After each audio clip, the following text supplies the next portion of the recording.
Most people believe that success begins with resources. They think you need capital, connections, or credentials. But that's not where real success starts. It starts with vision. The people who go on to do remarkable things, the entrepreneurs, the innovators, the leaders we admire, didn't begin with more money. They began with more clarity. They weren't focused on what they didn't have. They were obsessed with where they were going. It's a mistake we make all the time. We look at successful people and assume they had a head start, but look closer. Strip away the results and you'll find someone who started with nothing but an idea, a belief, a vision so clear, so compelling, it pulled them forward when everything else told them to turn around. That's the difference. A person with a vision will always outperform someone with just resources. Why? Because resources can run out. But a vision, that's fuel that never expires. Let me tell you a quick story. There's a woman I met years ago. She had a dream of creating a community space for underserved youth, a place where they could learn, feel safe, and be mentored. She had no funding, no building, and no political support. Nothing. But she had clarity. She had a vision so sharp it cut through every excuse, every barrier. She started with one folding table under a tree. That's all. No building, just space. And every afternoon, a few kids would come. She taught them. She listened to them. And more kept coming. Eventually, she got a small grant. Then someone donated a room. Then a local paper covered her story. Fast forward to today, and she runs one of the most respected youth development organizations in her city. She didn't wait for resources. She started with a vision, and that vision attracted the resources, not the other way around. See, when you know what you're building, people want to help. When you stand for something, you become a magnet. Vision isn't about having all the answers. It's about having something worth answering for. Most people get it backward. They say, once I have more time, I'll start. Or once I get some money, I'll try. Because readiness doesn't come from what you have. It comes from knowing what matters. We are taught to chase security before clarity. But what happens when you get everything you thought you needed and still feel lost? I've seen executives with million-dollar salaries who feel empty. I've seen startups raise huge amounts of funding only to collapse because the founders had no compass, no why. You don't need a map when you have a clear destination. You just need to start walking. Think about every invention, every movement, every breakthrough. They all started with someone seeing something that didn't exist yet, someone looking at a blank wall and imagining a window. That's vision. It doesn't take a miracle to think big. It takes courage, the courage to see a better future and say, I believe this is possible, even if no one else does yet. The reason most people never start is because they confuse vision with perfection. They think they need to have every detail figured out before they begin. But clarity isn't about having all the answers. It's about knowing the direction. Imagine you're in a dense fog. You can't see more than a few feet ahead. But in the distance, there's a faint light. That light is your vision. You don't need to see the entire path. You just need to keep moving toward the light. That's how the most extraordinary journeys begin. One uncertain step at a time, guided by something you believe in. We live in a culture that glorifies the finished product. We see the mansion, the lifestyle, the influence, but we rarely see the origin story. We don't see the lonely nights, the risks, the rejections. And that's dangerous because it convinces people that success is about access, not belief. But the truth is, people with vision get up earlier. They try harder. They stay later, not because they want to. Vision isn't motivation, it's obsession. And that obsession is what makes the difference. So if you're waiting for more to start, stop waiting. The greatest leaders, the greatest creators, they didn't wait for permission. They didn't wait until they were rich. They thought big and started small. And most importantly, they didn't try to be impressive. They tried to be intentional. Let that sink in. This world doesn't need more people chasing approval. It needs more people chasing purpose. When you find your vision, when you define your why, everything changes. You'll speak differently, walk differently, work differently. Because now it's not just about what you're doing, it's about what you're building. I don't care how old you are, where you're from, or what you think is missing. If you have a clear vision, you're already ahead of most people. Your job isn't to convince the world that your dream is possible. Your job is to believe in it so fiercely that the world has no choice but to pay attention. You don't need to be rich to act like the rich. You need to think like them. And thinking like them means starting with vision, not resources. Because resources are found. But vision is forged. And once you have that, no one can take it from you. We live in a culture obsessed with the big moment.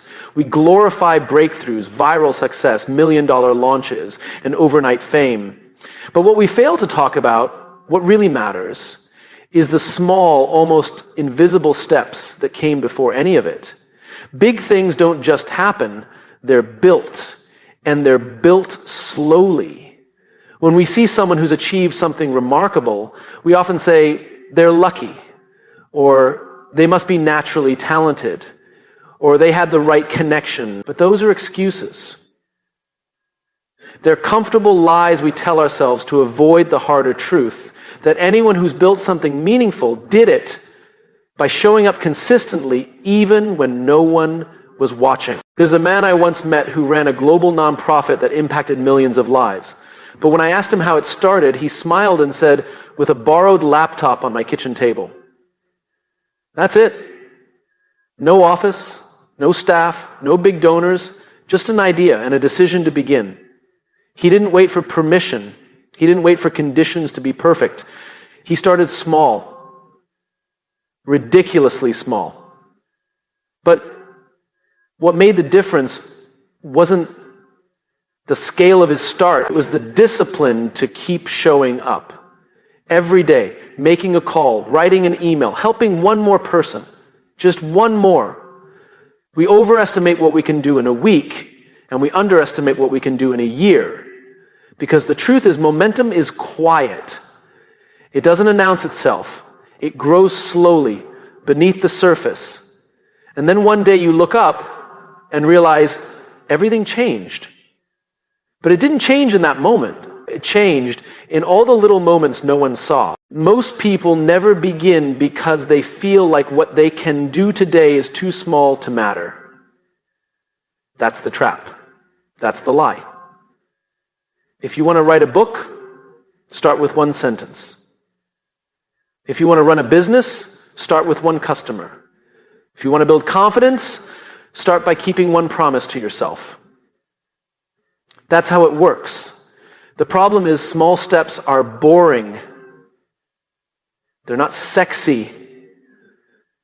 They don't go viral, and that's why most people ignore them. They're too busy chasing big leaps. But the big leap doesn't come until the small steps earn it. People love to say, go big or go home, but I'd argue the opposite. Go small, but keep going. That's what separates people who dream from people who build. Small steps build habits. Habits build character. And character sustains success. Because here's the thing, even if you somehow stumble into a big win without doing the work, you won't know how to keep it. And you'll lose it just as fast. Skill doesn't come from the win. It comes from the climb. I've spoken to CEOs who run billion-dollar companies. I've talked to artists who've won awards, athletes who've stood on podiums, and every single one of them can trace their success back to an unglamorous beginning. They didn't start with mastery. They started with commitment. One foot in front of the other, over and over again. They didn't ask, how fast can I get there? They asked, how can I keep showing up? That's the mindset. You want to think like the rich, like the powerful, like the impactful? Think long term. Think in daily disciplines, not dramatic moves. Real wealth, real success isn't built in a day. It's built daily. And it's not about intensity. It's about consistency. They give up too soon. Not because they aren't capable, but because they don't trust the process. They don't believe that the little things matter. But they do. The richest people in the world didn't save millions in 1 year. They invested small amounts for years, and they kept going. The best relationships aren't built on grand romantic gestures. They're built on showing up daily with attention, with presence, with kindness. Excellence is not a result. It's a practice. You don't suddenly become someone who wins. You become someone who shows up, learns, adjusts, and grows. And the win becomes inevitable. Small steps aren't glamorous, but they are powerful because they teach you patience. They teach you humility. And they teach you that you don't have to control everything. You just have to control your effort. Think big, of course. Dream bigger than anyone thinks is reasonable. But then zoom all the way in and ask, what's the next small move I can make today? That's how movements start. That's how legends are born. One act of courage, one phone call, one uncomfortable decision, one more rep, one more page, one more day. And over time, those small steps compound into a result that looks impossible until you trace it all the way back to the beginning. And you realize it was just one person who decided to take the first step. Let that person be you. Let today be the day you stop waiting for the big break and start building the small foundation. Because small steps build big things. Always. There's a difference between looking successful and being successful. And too often we confuse the two. We scroll through social media and see the cars, the watches, the vacations, the polished images of what we think wealth looks like. And in that moment, something inside us says, that's it. That's the goal. We don't question it.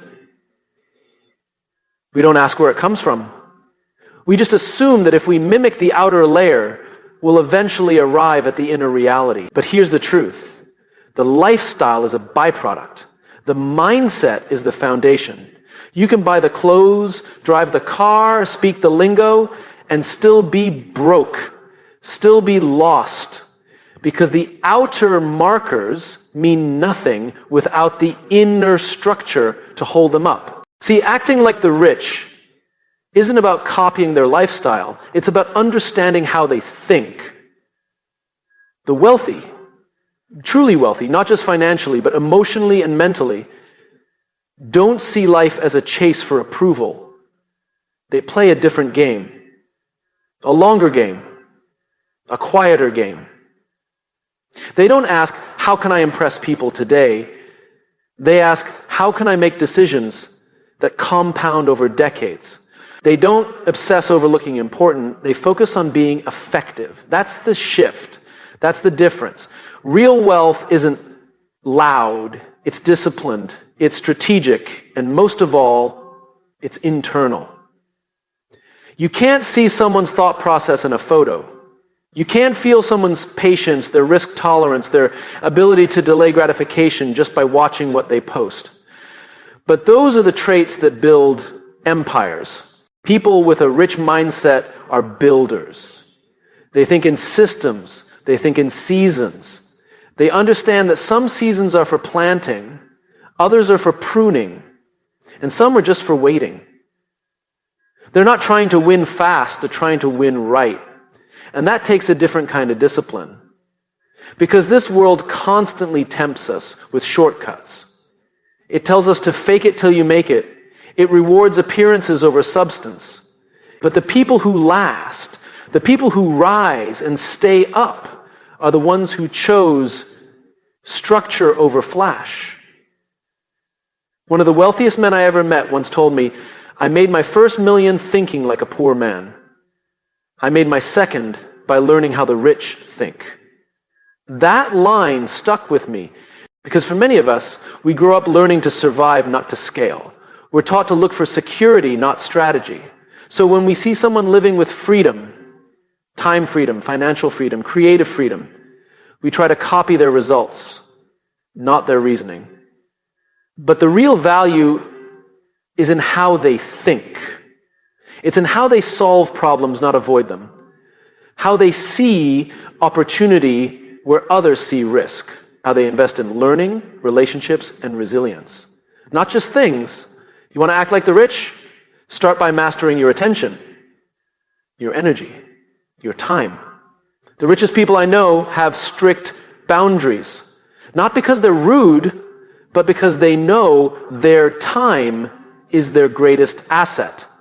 They don't say yes to every invite, every opportunity, every shiny new distraction. They say yes to the things that align with their vision. Everything else is noise. They're also deeply curious. They read. They listen. They ask better questions. They don't assume they know everything, even when they've achieved success, especially when they've achieved success. Because the rich mindset is a student mindset. The moment you think you've arrived is the moment you start losing ground. The moment you think you're too good to go back to the basics is the moment you stop growing. So many people want the results without the repetition. But the truth is, the people who live with wealth, freedom, and influence, they've repeated the fundamentals more times than anyone else. They manage their emotions, they manage their expectations, they manage themselves. It's not about being cold or calculated. It's about being intentional, deliberate, purpose-driven. Because success without structure collapses under pressure. And lifestyle without mindset always leads to burnout.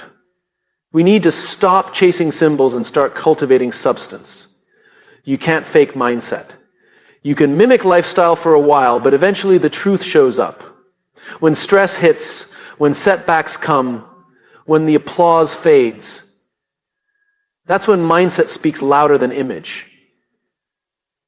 So the challenge isn't to look successful, it's to become the kind of person success can trust. Let me say that again. Become the kind of person success can trust. Because wealth doesn't just show up. It's attracted to clarity, to discipline, to consistency. If you want to act like the rich, start thinking like a builder. Start behaving like a steward. Start living like someone who's preparing for legacy. Not just lifestyle. It's not always glamorous. It's not always fast, but it's always worth it. Because the day will come when the lifestyle matches the mindset. When the external finally reflects the internal, and when it does, it'll be real, sustainable, earned, and no one can take that from you. We are addicted to now, to speed, to the shortcut. We want immediate results, instant progress, quick validation. But anything truly meaningful, anything that lasts, takes time. And not just time, it takes a mindset that can endure time. That's the long game. Most people don't fail because they're incapable. They fail because they're impatient. They think if it doesn't happen in 6 months, it was never meant to be. If the post doesn't go viral, it wasn't worth writing. If the product doesn't sell out immediately, the idea must be broken. But real growth doesn't follow a calendar. It follows a pattern of commitment, refinement, resilience, and time. The most successful people I've met don't chase fast wins. They build strong foundations. They don't ask, what can I get today? They ask, what am I building that will matter 10 years from now? That's the shift. We've been sold the myth that success should be quick. And if it's not, something's wrong. But think about anything in nature. A tree doesn't grow overnight. It's not even visible at first. Its strength, its roots are buried deep before anything breaks the surface. The same is true for us. I once sat with a business owner who had quietly built a company over 25 years. No spotlight, no headlines, but his people loved working for him. His customers kept coming back, and his legacy was undeniable. When I asked him the secret, he smiled and said, "I just kept showing up. I played the long game when everyone else quit early." That sentence stuck with me, because the truth is, the long game isn't glamorous, it's not dramatic, it's not the stuff of viral videos, it's quiet, it's repetitive, it's hard, but it's also where the real magic lives. The long game is what builds character. It reveals who you are when no one's clapping. It forces you to focus on process instead of praise. And that's where mastery happens. We live in a world that's constantly measuring output. How many followers do you have? How much revenue did you make this month? How quickly are you scaling? But the people playing the long game ask different questions. They ask, am I getting better? Am I more aligned today than I was yesterday? Am I building something I still want to be part of 10 years from now? They're not distracted by comparison. They're committed to progress. And that commitment changes everything. Because when you're playing the long game, you stop reacting and start designing. You stop trying to keep up and start thinking independently. You stop looking at your competitors and start focusing on your customers, your team, your mission, your future. Playing the long game means being willing to go unnoticed for a while. It means choosing integrity over popularity, sustainability over scale, substance over speed. That's a hard choice to make in a culture that rewards noise. But every empire that stood the test of time was built slowly. Every leader you admire went through seasons of obscurity. They didn't panic. They didn't pivot every time things felt slow. They stayed with it. They refined. They adjusted. But they never abandoned the core.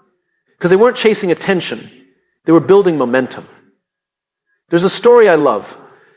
It's about a pottery class. One half of the class was told they'd be graded solely on the quantity of pots they made. The other half would be graded on the single pot, but it had to be perfect. At the end of the course, it was the group focused on quantity that produced the best pots. Why? Because they were taking action. They were learning through repetition. They weren't chasing perfection. They were embracing the process. That's the long game. It's not about getting it perfect today. It's about showing up enough times that excellence becomes inevitable. The long game doesn't require brilliance. It requires endurance. And it's not just about business or success. It's about life. Relationships thrive when we play the long game. When we choose to work through hard seasons instead of walking away. Health improves when we focus on daily habits, not quick fixes. Confidence grows when we build it over time, through small wins and promises kept to ourselves. Everything meaningful responds to long-term effort. But the hardest part about the long game is that it often looks like nothing is happening. You put in the work, you stay consistent, and for weeks, maybe months, there's silence. No reward, no applause. That's where most people quit, not because they're weak, but because they're unsure, uncertain whether the effort is working. But the ones who trust the process, who believe in the unseen progress, they're the ones who wake up one day and realize they've built something remarkable. It didn't happen all at once. It happened in layers, invisible, daily, persistent layers. And that's how greatness is built. So the question isn't, how fast can I succeed? The question is, am I willing to keep going when no one's watching? Because there will be days when it feels like you're behind, like everyone else is winning faster, growing faster, winning easier. But remember, the long game is not a race, it's a commitment. You're not building for applause, you're building for impact. And one day, while everyone else is burning out from chasing the next big thing, you'll still be here, steady, grounded, growing. Because you chose the road with roots. Fast wins are exciting, but slow, steady progress, that's where the real reward lives. Anyone can sprint Few are willing to run the marathon. So build for the long term, build for legacy, build what lasts. Because the world doesn't need more people who can go viral. It needs more people who can go the distance. Most people live on a loop. They wake up, scroll through their phones, compare their lives to others, and then shape their decisions around what will get them most approval. But approval is a poor compass. It moves, it shifts, and if we chase it long enough, we forget where we were going in the first place. Living with intent is different. It's grounded. It doesn't change with trends. It doesn't need applause. When you move with intent, you're not asking, what will people like? You're asking, what aligns with who I am?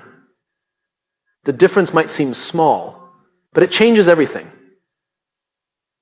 There's a story I often think about. A young man wanted to become a speaker. He watched countless videos of motivational talks, studied the cadence, the hand gestures, the crowd reactions. Then, finally, he gave his first speech, and it was flawless, polished, energetic. But something was missing. Him. He had mastered the performance, but not the purpose. His words were built for claps, not connection.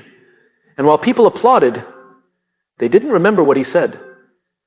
Then came a second talk. Same speaker, different approach. This time, he told the truth. He spoke about doubt, fear, the pressure to impress. His voice cracked. His pace slowed, but the room fell silent. This time, people leaned in. Not because he sounded good, but because he was real, because he meant it. That's the power of intent. We live in a world obsessed with branding, positioning, personal image, and there's nothing wrong with being intentional about how we show up, but if you spend all your energy trying to be liked, you'll eventually forget how to be yourself. Approval is addictive. The likes, the shares, the compliments, they feel good. But when you build your life around them, you give away your power. You start filtering your decisions through the lens of, will this be accepted? Instead of, is this aligned with what I value? Intent doesn't always make you popular, but it makes you honest. And that honesty builds trust, it builds confidence, it builds the kind of internal stability that approval can never offer. Think about the people who inspire you most, the ones who challenge you, move you, change how you think. Are they the loudest, the most polished, the most agreeable? No. They're the ones who stand for something, who speak even when it's uncomfortable, who move even when it's not popular, who choose what's right over what's easy. That's intent. The people who lead movements don't chase attention. They chase meaning. And they don't need everyone to agree. They just need to be clear. Clarity of intent is what separates leaders from performers. One moves for impact. The other moves for approval. When you move with intent, you take responsibility for your direction. You stop outsourcing your decisions to other people's opinions. You stop waiting for validation and start listening to your values. Intent asks, what's the cost of saying yes? Approval asks, what happens if they don't like me? Those are radically different questions.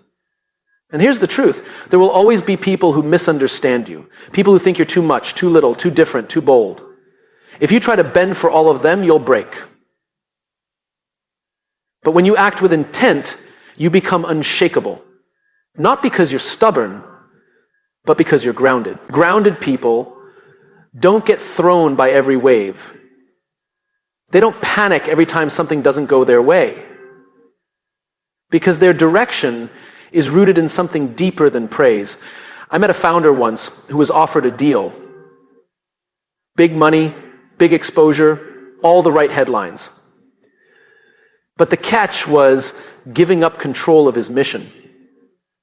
It looked like a win on the outside, but deep down, he knew it wasn't right. He said no, people thought he was crazy, but he stayed focused. 2 years later, he grew the company his way. And not only did he reach more people, he did it without ever having to compromise his values. That's what happens when you move with intent. You may take longer. You may take harder roads, but you'll sleep better. You'll feel aligned. You'll build something real. And more importantly, you'll respect the person you become along the way. Approval chases quick hits. Intent builds legacies. And the irony? When you stop chasing approval and start moving with integrity, people trust you more because they can feel it. They can feel that you're not trying to impress them, you're trying to serve them. That's where real connection is built. The world doesn't need more polished voices, it needs more honest ones. It doesn't need more people pretending to be perfect. It needs more people willing to be human. To say, this is what I believe, this is why I'm here, this is what I'm building, even if not everyone understands it. That's what leadership sounds like. So if you're in a season where it feels like you're being overlooked because you're not playing the approval game, stay steady.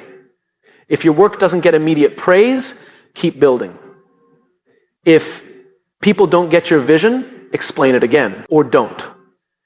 Just keep moving in the direction that matters. Because one day, people will look back and realize you weren't trying to be liked. You were trying to make a difference. And you did. You don't have to impress the world.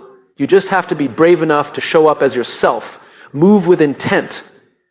Because the applause fades, but the impact doesn't.